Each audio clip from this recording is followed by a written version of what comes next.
Here we go. The Heathen has landed. Zadar Airport, Zadar, Croatia. You've gotta be this old Zadar love.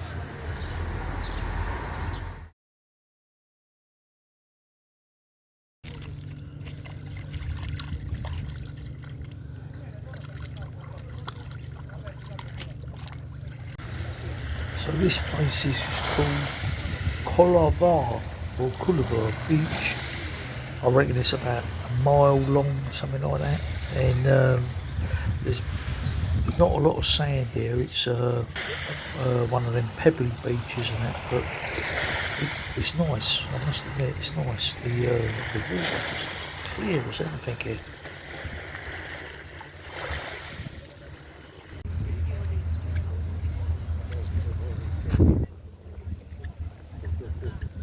It's crystal clear, isn't it, that water? Do you know, right, in all the years of my life where I've seen people on beaches or walls like this, harbours or whatever, fishing, I've never actually ever seen anyone catch anything, ever.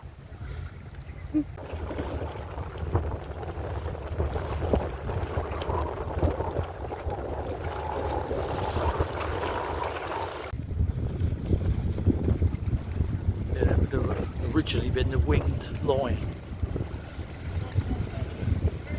The Venetians.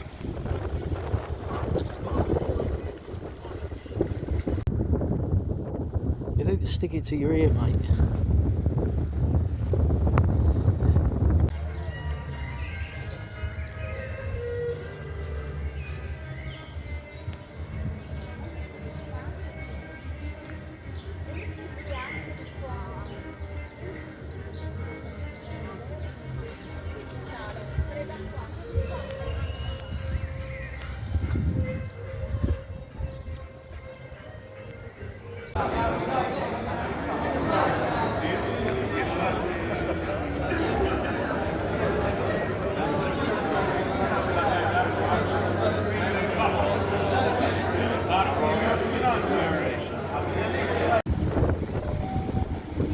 This is what they call the sea organ, where goes in under the steps here and makes these noises.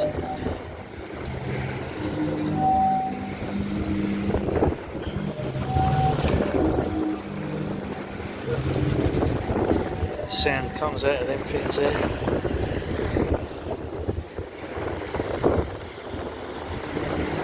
Sounds a bit like a hippie music, listening to whales, really.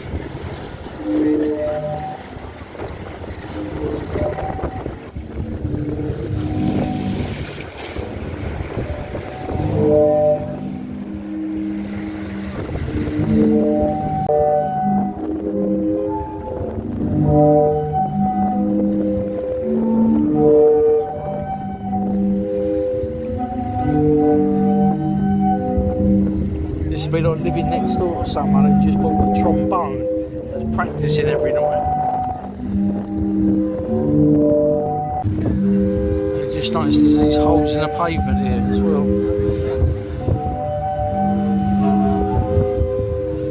What the pigeons like it.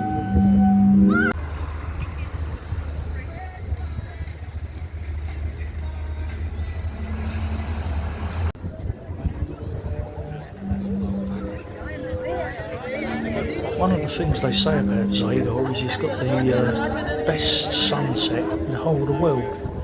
Whether this is true or not, we're soon going to find out. But this actually come from Alfred Hitchcock in the 60s when he stayed here, and he put it on record of all the places he'd been. This was the best sunset that he'd ever seen.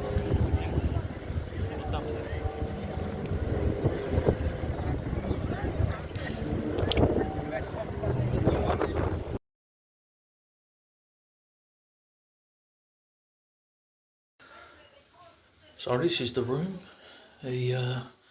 Everything you need is such a nice bed, TV, air conditioning, sofa, got Wi-Fi, kettle. Inside there you've got a safe and a fridge. There's your cupboards. That's the only bad thing about it really. There's an old mattress up there, which I don't know if this will pick up. It's got a few yellow stains on it. Don't look very pleasant, that don't.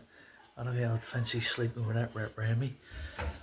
But other than that, the room's alright. The only aggro as such was when we got here. This is without you knowing, this was actually an Airbnb. So we got here, there's no reception or nothing. Then we get a WhatsApp saying, "Oh, come to this office and we'll give you a code, and there's a key box outside with a key in." So we had to find this office, which was a bit of aggro, about a 10-minute walk, and then get this code off them, come here, get in, everything was all right then. Then I thought, oh, I remember now, I booked a breakfast for this one. There's obviously no breakfast downstairs or upstairs here. So I messaged them and said, what's happening about the breakfast? And then I'll come back to the office in the morning and we'll give you a voucher, and then you've got to go to this restaurant and then you can have a breakfast there.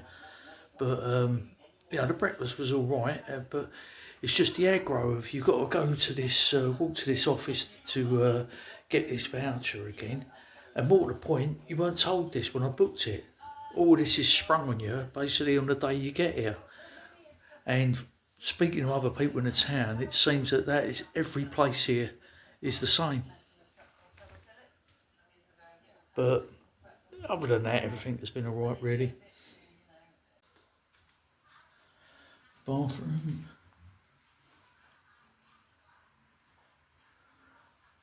Everything was fine with this. Shower was lovely, worked fine, no problems.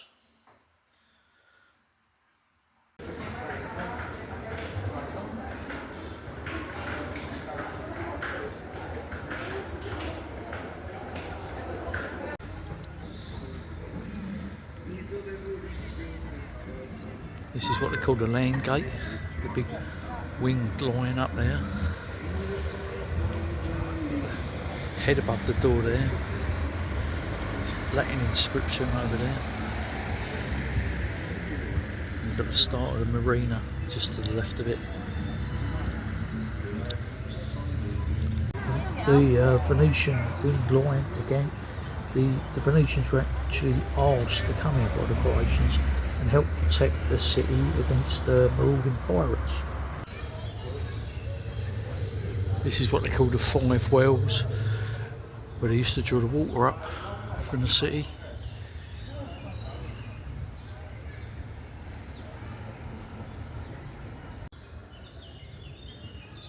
This is all the old Roman walls around here.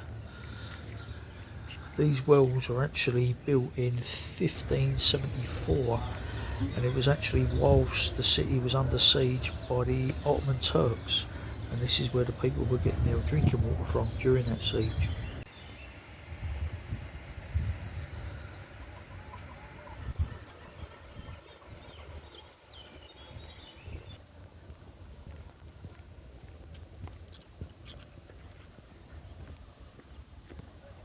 The original bridge here was blown up during World War II, and then this one you see now was rebuilt in the 1960s.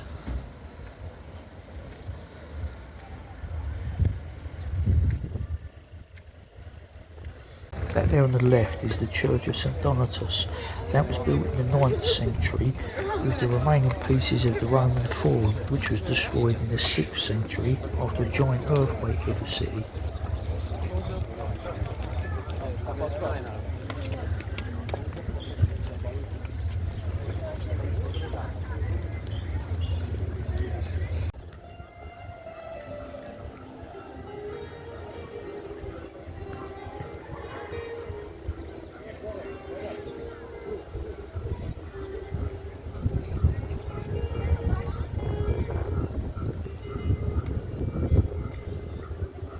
This here is the Roman Forum. This was active from the 1st to the 3rd century, and it was basically everything happened here. There was a huge market here as well, but everything revolving around public life would come here. It's 45 by 90 metres in width and length, and as just said, it was here until the 6th century when it was destroyed by an earthquake, and what you can see with these pieces around and what's left of it still today.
So here we are in the Archaeological Museum, and a big selection of broken pots.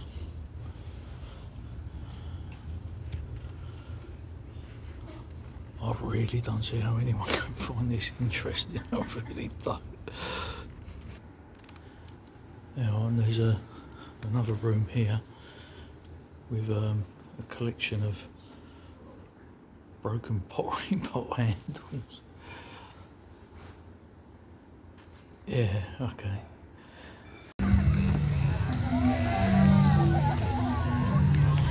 You know, back at the sea organ place, but you can't hear nothing because they've decided to cut the grass opposite. So it sounds like a lot of people revving motorbikes all the time. And then you've got the thing here where they reckon is killing tourism. There's great big cruise ships docking here, and what they say is all the people from them, the passengers, they come into the town, pack the town out, but they don't buy nothing, they don't eat nothing, don't drink nothing, because they've already had it on the cruise ship. So the town's packed, but no one's spending any money. Might buy the odd fridge magnet. That's about it. Surprised it's even got in here because the water only looks about 4 foot deep at the edge.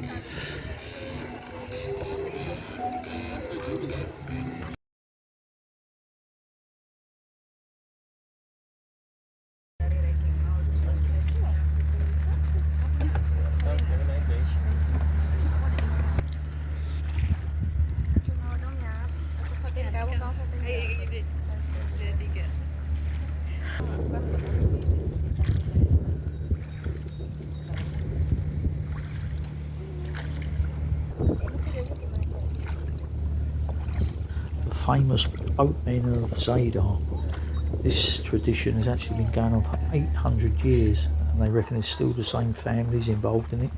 It's passed down from father to son, where they row you across from the harbour side here on the new town over there to the old town. It's only 70 metres, but they do this from sunrise to sunset every day. But they only charge €20 for each journey, so not expensive at all, and something they say if you come to Zadar you've got to do.